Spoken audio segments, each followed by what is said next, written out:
The Memoirs of Victor Hugo by Victor Hugo. Visions of the Real. The hovel. You want a description of this hovel? I hesitated to inflict it upon. But you want it. I faith here it is. You will only have yourself. To blame it is your fault. Pshaw, you say, I know what it is. A bleared, bandy ruin. Some old house. In the first place, it is not an old house. It is very much worse. It is a new house. Really now, an old house. You counted upon an old house and turned up your nose at it in advance. Yes, old houses, don't you wish you may get them? A dilapidated, tumble-down cottage. Why, don't you know that a dilapidated, tumble-down cottage is simply charming, a thing of beauty? The wall is a beautiful, warm and strong color, with moth holes, birds' nests, old nails on which the spider hangs his rose window web, 1,000 amusing things that break its evenness.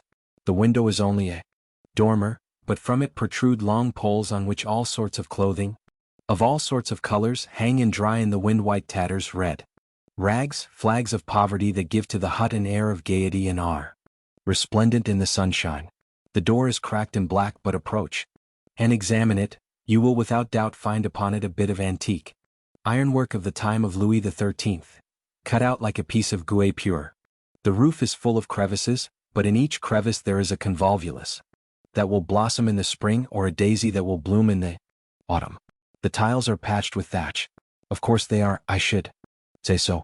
It affords the occasion to have on one's roof a colony of pink dragon flowers and wild marshmallow. A fine green grass carpets the foot of this decrepit wall, the ivy climbs joyously up it and cloaks its bareness, its wounds and its leprosy mayhap. Moss covers with green velvet the stone seat at the door. All nature takes pity upon this degraded and charming thing that you call a hovel and welcomes it. Zero hovel. Honest and peaceful old dwelling, sweet and good to see, rejuvenated every year by April and May, perfumed by the wallflower and inhabited by the swallow. No, it is not of this that I write. It is not, I repeat, of an old house. It is of a new house, of a new hovel, if you will. This thing has not been built longer than 2 years. The wall has that hideous and glacial whiteness of fresh plaster. The whole is wretched, mean, high, triangular, and has the shape of a piece of Gruyere cheese cut for a miser a dessert. There are new doors that do not shut properly, window frames with white panes that are already spangled here and there with paper stars. These stars are cut coquettishly and pasted on with care. There is a frightful bogus sumptuousness about the place that causes a painful impression. Balconies of hollow iron badly fixed to the wall, trumpery locks already rotten round the fastenings, upon which vacillate on 3 nails horrible ornaments of embossed brass that are becoming covered with verdigris, shutters painted gray that are getting out of joint, not because they are worm-eaten but because they were made of green wood by a thieving cabinet maker. A chilly feeling comes over you as you look at the house. On entering, you shiver. A greenish humidity leaks at the foot of the wall. This building of yesterday is already a ruin. It is more than a ruin, it is a disaster. One feels that the proprietor is bankrupt and that the contractor has fled. In rear of the house, a wall white and new like the rest encloses a space in which a drum major could not lie at full length. This is called the garden. Issuing shiveringly from the earth is a little tree, long, spare and sickly, which seems always to be in winter, for it has not a single leaf. This broom is called a poplar. The remainder of the garden is strewn with old potsherds and bottoms of bottles. Among them one notices 2 or 3 list slippers. In a corner on top of a heap of oyster shells is an old tin watering can, painted green, dented, rusty, and cracked, inhabited by slugs which silver it with their trails of slime. Let us enter the hovel. In the other you will find perhaps a ladder, rickety, as Regnier says, from the top to the bottom. Here you will find a staircase. This staircase, ornamented with brass knob banisters, has 15 or 20 wooden steps, high, narrow, with sharp angles, which rise perpendicularly to the first floor and turn upon themselves in a spiral of about 18 inches in diameter. Would you not be inclined to ask for a ladder? At the top of these stairs, if you get there, is the room. To give an idea of this room is difficult. It is the new hovel in all its abominable reality. Wretchedness is everywhere, a new wretchedness, which has no past, no future, and which cannot take root anywhere. Divines that the lodger moved in yesterday and will move out tomorrow. That he arrived without saying whence he came, and that he will put the key under the door when he goes away.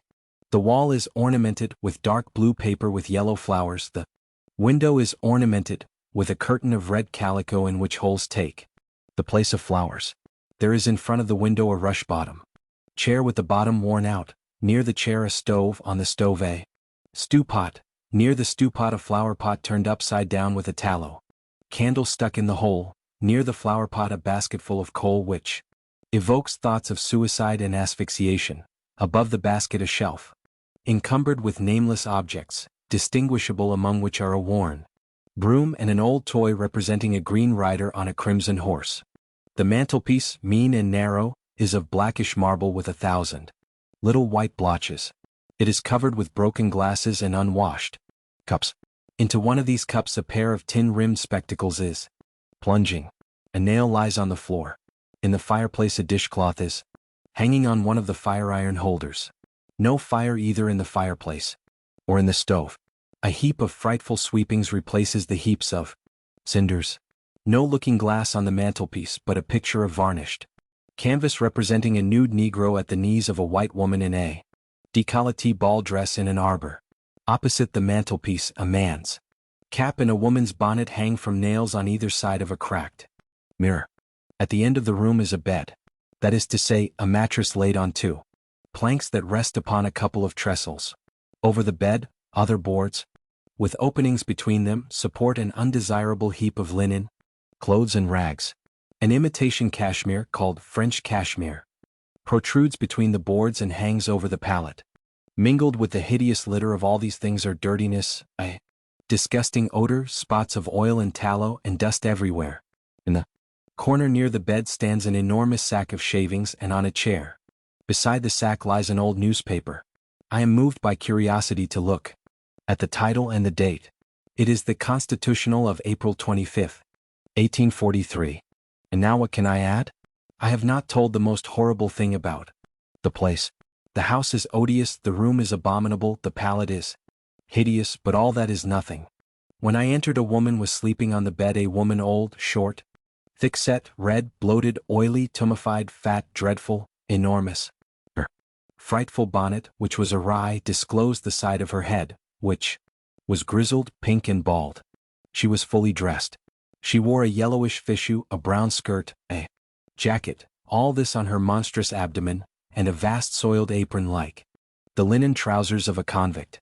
At the noise I made in entering she moved, sat up, showed her fat legs, that were covered with unqualifiable blue stockings, and with a yawn, stretched her brawny arms, which terminated with fists that resembled those of a butcher. I perceived that the old woman was robust and formidable. She turned towards me and opened her eyes. I could not see them. "Monsieur," she said in a very gentle voice, "what do you want?" When about to speak to this being I experienced the sensation one would feel in presence of a sow, to which it behoved one to say, "Madam."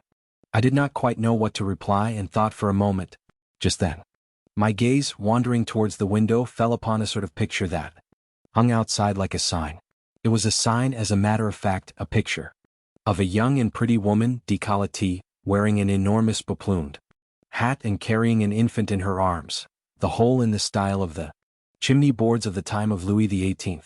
Above the picture stood out this inscription in big letters: Madame Bigot, midwife, bleeds and vaccinates. "Madame," said I want to see Madame Bicoeur. The sow, metamorphosed into a woman, replied with an amiable smile, "I am Madame Bicoeur, monsieur." Pillage. The revolt in Santo Domingo. I thought that I must be dreaming.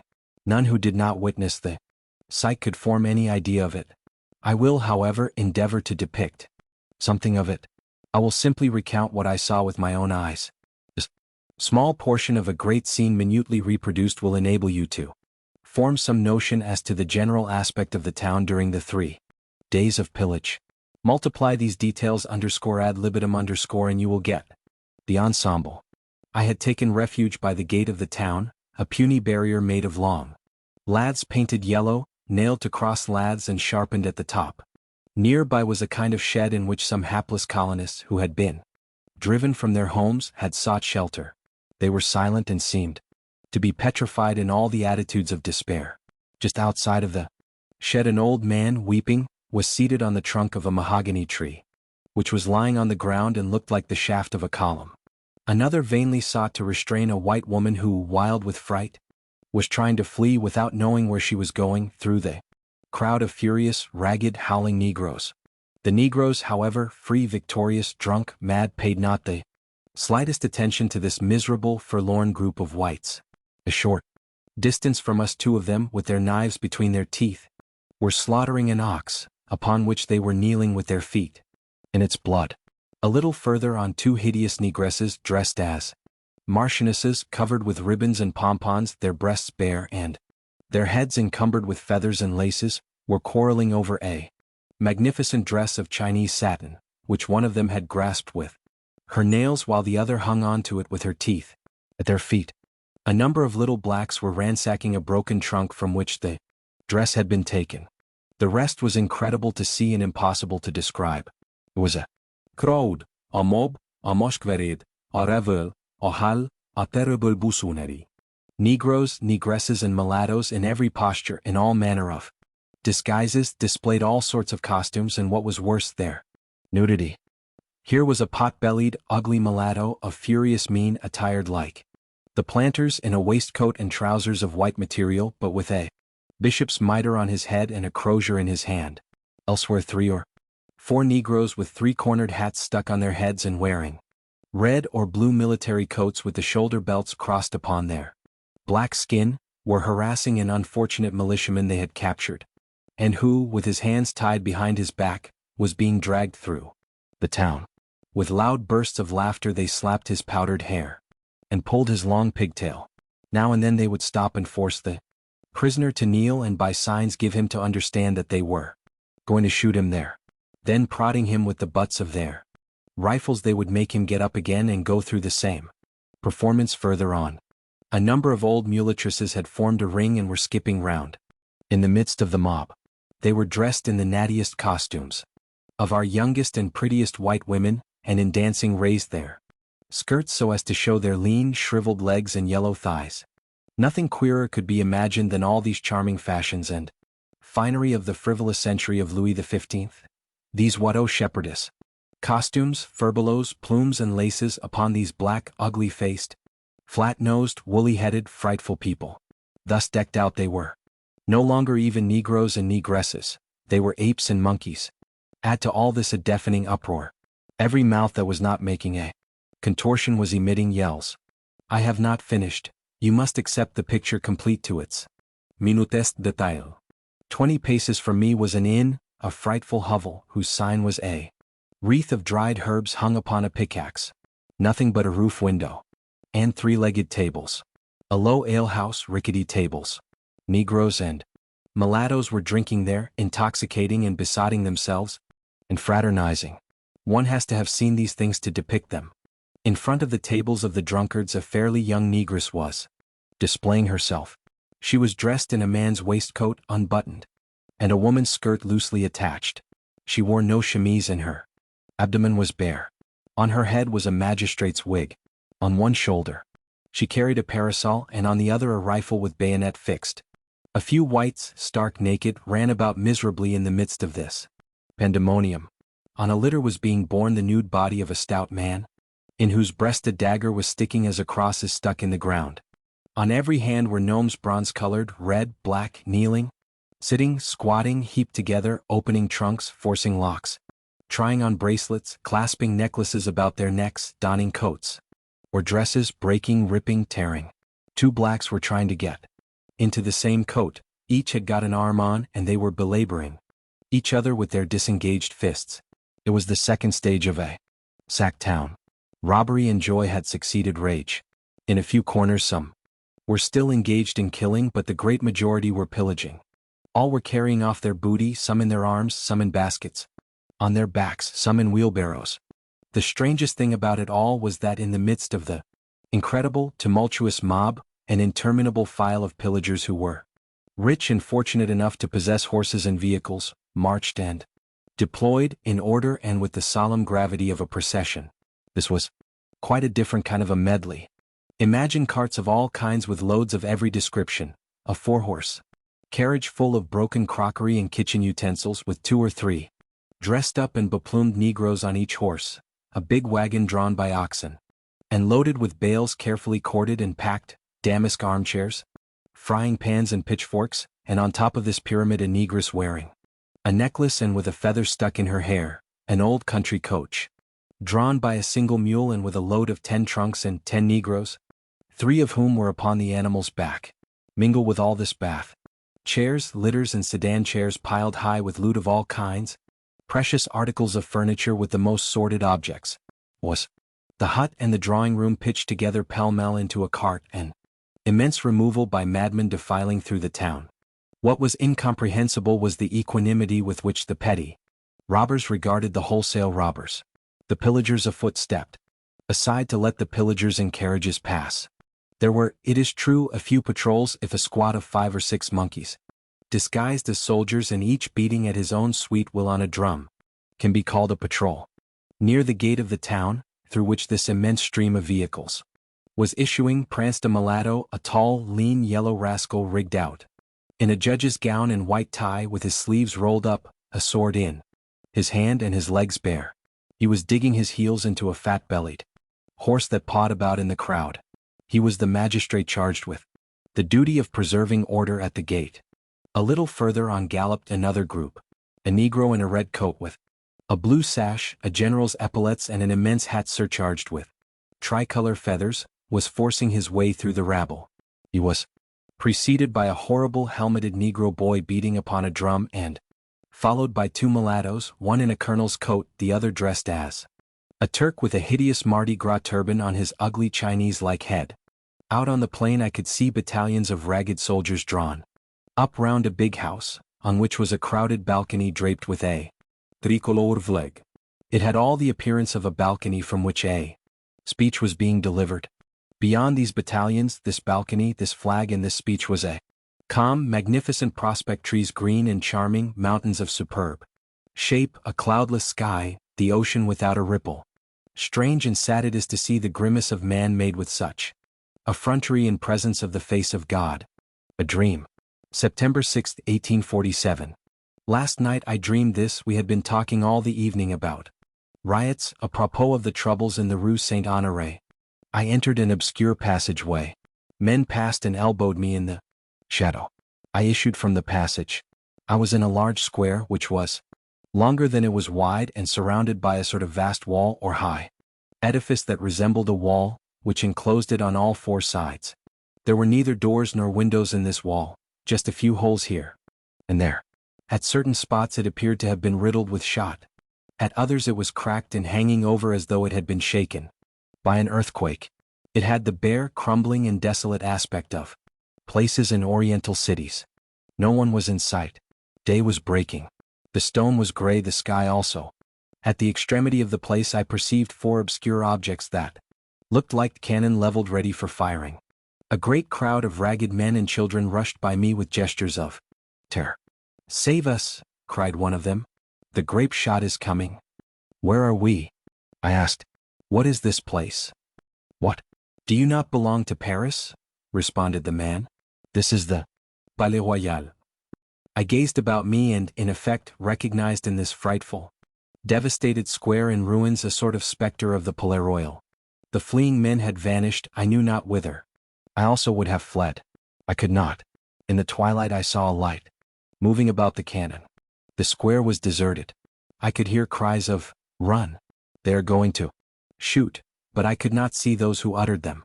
A woman passed by. She was in tatters and carried a child on her back. She did not run. She walked slowly. She was young, cold, pale, terrible. As she passed me she said, "It is hard lines. Bread is at 34 sous, and even at that the cheating bakers do not give full weight." I saw the light at the end of the square flare up and heard the roar of the cannon. I awoke. Somebody had just slammed the front door. The panel with the coat of arms.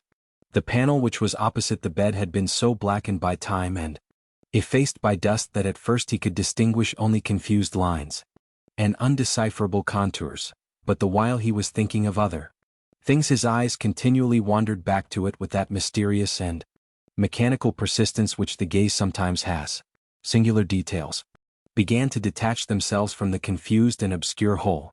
His curiosity was roused. When the attention becomes fixed, it is like a light, and the tapestry, growing gradually less cloudy, finally appeared to him in its entirety and stood out distinctly against the somber wall as though vaguely illumined.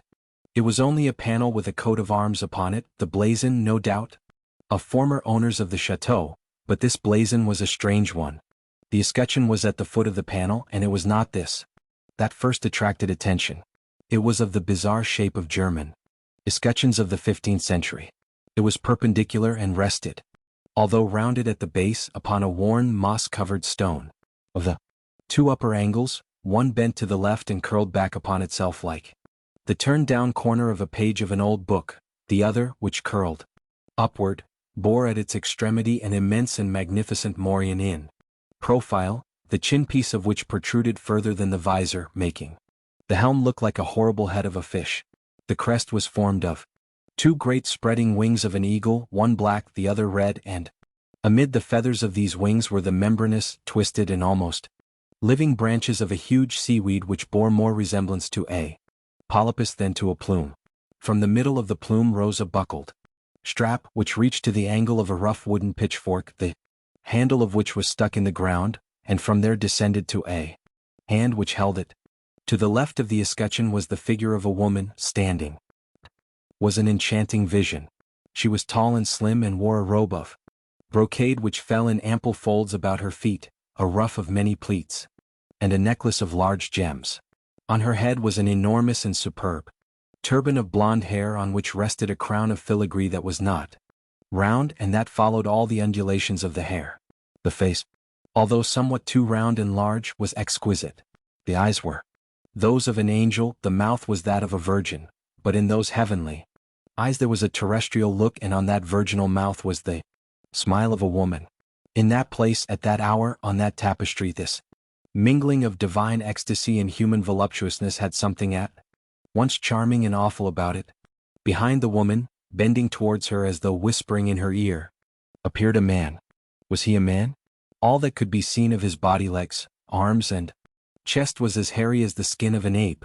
His hands and feet were crooked like the claws of a tiger. As to his visage, nothing more fantastic and frightful could be imagined. Amid a thick, bristling beard, a nose like an owl's beak, and a mouth whose corners were drawn by a wild beast-like rictus were just discernible. The eyes were half hidden by his thick, bushy, curly hair. Each curl ended in a spiral, pointed and twisted like a gimlet, and on peering at them closely it could be seen that each of these gimlets was a little viper. The man was smiling at the woman.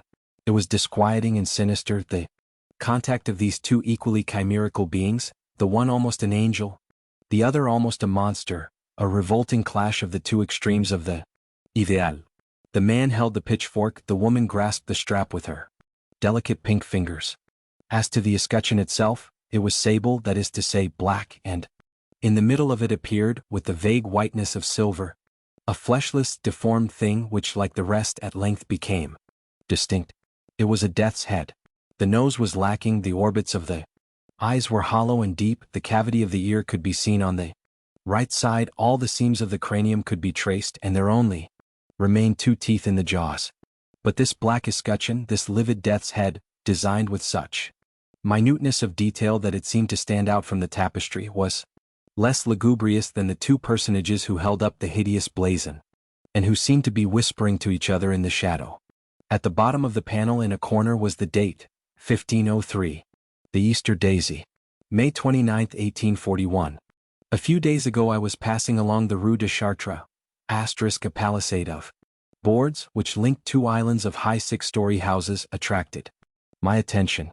It threw upon the pavement a shadow which the sunshine, penetrating between the badly joined boards, striped with beautiful parallel streaks of gold, such as one sees on the fine black satins of the Renaissance. I strolled over to it and peered through the cracks. The little Rue de Chartres was situated on the site now occupied by the Pavilion de Rohan. It extended from the open ground of the Carrousel to the Place du Palais Royal. The old vaudeville theatre was situated in this palisade encloses the site on which was built the vaudeville theater that was destroyed by fire 2 years ago in June 1839. It was 2 o'clock in the afternoon, the sun shone hotly, the street was deserted. A sort of house door, painted gray, still ornamented with rococo carving, and which 100 years ago probably was the entrance to the boudoir of some little mistress, had been adjusted to the palisade. There was only a latch to raise, and I entered the enclosure. Nothing could be sadder or more desolate. A chalky soil. Here and there blocks of stone that the masons had begun to work upon, but had abandoned, and which were at once white as the stones of sepulchres and moldy as the stones of ruins. No one in the enclosure. On the walls of the neighboring houses traces of flame and smoke still visible. However, since the catastrophe 2 successive springtides had softened the ground, and in a corner of the trapezium behind an enormous stone that was becoming tinted with the green of moss, and beneath which were haunts of woodlice, millipedes and other insects, a little patch of grass had grown in the shadow. I sat on the stone and bent over the grass. My goodness, there was the prettiest little Easter daisy in the world, and flitting about it was a charming microscopical gnat. This flower of the fields was growing peaceably and in accordance with the sweet law of nature in the open in the center of Paris, between a couple of streets, 2 paces from the Palais Royal, 4 paces from the Carrousel, amid passers-by, omnibuses and the king's carriages. This wild flower, neighbor of the pavement, opened up a wide field of thought. Who could have foreseen 2 years ago that a daisy would be growing on this spot, if, as on the ground adjoining, there had never been anything but houses, that is to say, proprietors, tenants and hale porters, careful residents extinguishing candle and fire at night before going to sleep? Never would there have been a wild flower here. How many things, how many plays that failed or were applauded, how many ruined families, how many incidents, how many adventures, how many catastrophes were summed up in this flower. To all those who lived upon the crowd that was nightly summoned here, what a spectre this flower would have been had it appeared to them 2 years ago. What a labyrinth is destiny, and what mysterious combinations there were that led up to the advent of this enchanting little yellow sun with its white rays. It required a theater and a conflagration, which are the gaiety and the terror of a city, one of the most joyous inventions of man and one of the most terrible visitations of God, bursts of laughter for 30 years and whirlwinds of flame for 30 horns to produce this Easter daisy, the delight of a gnat.